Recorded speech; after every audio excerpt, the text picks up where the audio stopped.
Donc la campagne de dépistage de l'artériopathie des membres inférieurs qui a été réalisée récemment en Tunisie grâce à la collaboration de deux sociétés savantes qui sont l'Association tunisienne de chirurgie thoracique, cardiaque et vasculaire et l'ATERA. Alors quel était le rationnel de la réalisation de cette campagne de dépistage? On avait noté en Tunisie une augmentation de l'ensemble des facteurs de risque cardiovasculaire et particulièrement du diabète.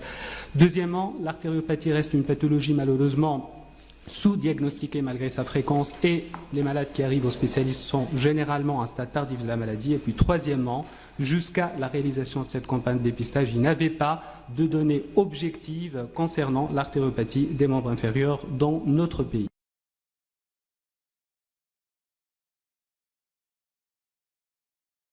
Nombre d'objectifs. Le premier, c'était d'essayer de déterminer la prévalence de l'artériopathie dans notre pays, connaître le profil du patient artéritique, surtout asymptomatique, et identifier l'ensemble des facteurs de risque, surtout les associations qui prédisposeraient à la maladie.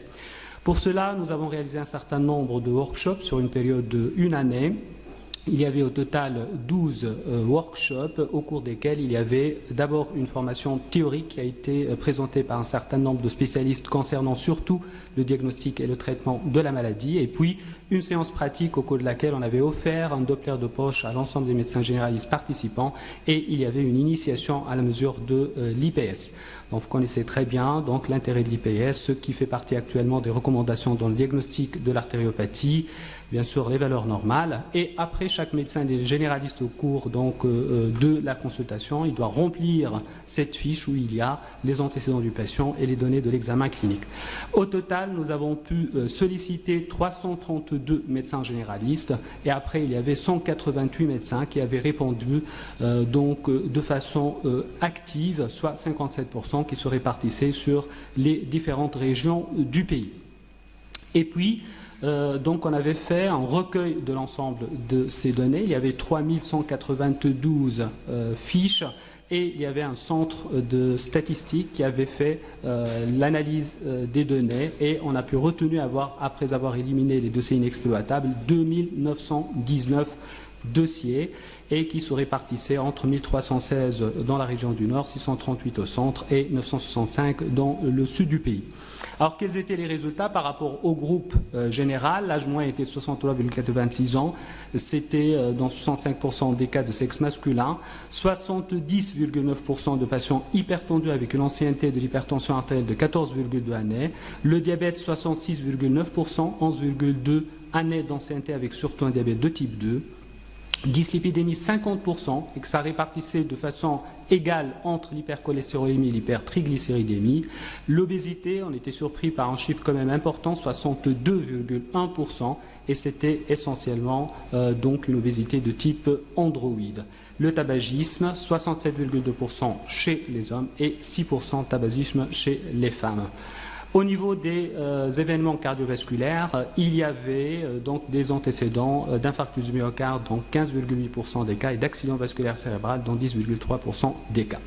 Après, on a fait le screening pour essayer de rechercher les patients, bien sûr asymptomatiques, ce qui nous intéresse le plus pour le dépistage, et on avait inclus tous les patients qui avaient au moins un facteur de risque cardiovasculaire, à savoir soit l'âge, le tabagisme, le diabète, l'hypertension, la dyslipidémie, l'insuffisance rénale, l'obésité ou éventuellement les antécédents cardiovasculaires. Alors, le groupe asymptomatique était de 1538 sujets. Au niveau du sexe, un peu plus d'hommes que de femmes. Au niveau de l'âge moyen, 61,7 années. Les hypertendus, 1092, 71%. Les diabétiques, 1020, et c'était là aussi essentiellement un diabète de type 2. Obésité, 61,7%.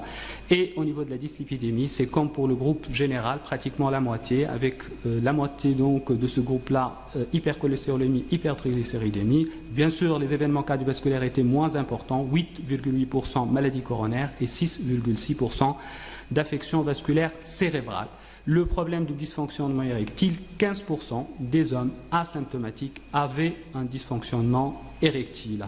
Alors, au niveau de l'association des facteurs de risque, il y a peu de patients qui avaient un ou deux facteurs de risque et il y avait plus que 50% qui avaient plus que 4 facteurs de risque cardiovasculaire. Aussi, au niveau des facteurs les plus importants, c'était le diabète, l'hypertension et le tabagisme. Et l'intrication de ces trois facteurs était présente dans 54,7% des cas. Alors, on a essayé d'étudier l'IPS pour l'ensemble de ces groupes-là. Donc, pour le groupe total, il y avait 35% d'IPS anormal. Dans le groupe des hypertendus, IPS anormal dans 36% des cas. Dans le groupe des diabétiques, IPS anormal, 38% des cas. L'ancienneté du diabète était corrélée en fait avec une baisse de la valeur de l'IPS. Pour les patients tabagiques, l'IPS était anormal dans 40% des cas. Pour les patients coronariens, c'était 50% des cas. Et en cas d'antécédents cérébrovasculaires, c'était 57%, donc c'est vraiment important. Et puis, au niveau de l'analyse statistique, il y avait des facteurs qui ressortaient de façon donc franchement significative. Et puis, on a essayé de faire une association de l'ensemble des facteurs de risque. Donc, H, tabac, H, diabète, diabète, tabac, diabète, hypertension et tabagisme. C'était surtout l'association diabète, tabac, hypertension, où là, vous voyez que la valeur de l'IPS était normale uniquement dans 47,7%. D'accord. De même pour les antécédents cérébrovasculaires, c'était un facteur donc important qui influait énormément la baisse de l'IPS. Donc, au terme de cette étude, on a pu déterminer la valeur de la prévalence de l'artériopathie en Tunisie et qui serait de 18,6%. Donc, en conclusion, nous avons pu déterminer l'association de facteurs de risque qui prédisposeraient le plus à l'apparition de la maladie et qui est le diabète, l'hypertension artérielle et le tabagisme. Le rôle du médecin généraliste est très important et le fait de l'initier à la mesure de l'IPS permettrait éventuellement de faire un dépistage plus précoce de la maladie. Les perspectives, c'est d'essayer dans l'avenir, grâce aux travaux de notre association, d'établir des recommandations adaptées à notre pays pour le diagnostic et le traitement de l'artériopathie. Je remercie les laboratoires Alpha Wasserman, l'association tunisienne de chirurgie thoracique, cardiaque et vasculaire, l'ATERA et l'ensemble des médecins généralistes qui avaient participé à cette campagne.